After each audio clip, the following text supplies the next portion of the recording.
9 मई रात को तकरीबन 9 बजे जिस भी दुश्मन की पोस्ट ने युद्ध विराम का उल्लंघन किया, उन सभी पोस्टों को भारतीय सेना ने मिट्टी में मिला दिया.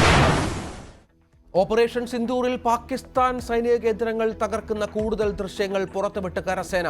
ഇന്ന് ഇന്ത്യ പാക് സൈനിക ചർച്ചയില്ല. 40,000 കോടിയുടെ ആയുധം വാങ്ങാൻ അനുമതി നൽകി കേന്ദ്രം.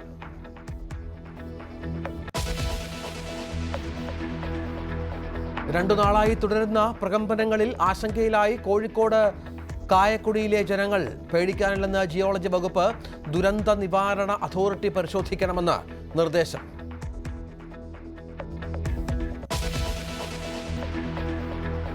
ഹൈദരാബാദിലെ ചാർമിനാറിന് സമീപമുള്ള പേൾ സ്റ്റോറിൽ വൻ തീപിടുത്തം. 17 പേർ മരിച്ചു. തീപിടിച്ചത് പുലർച്ചെ. അന്വേഷണം പ്രഖ്യാപിച്ച് തെലങ്കാന മുഖ്യമന്ത്രി രേവന്ത് റെഡ്ഡി.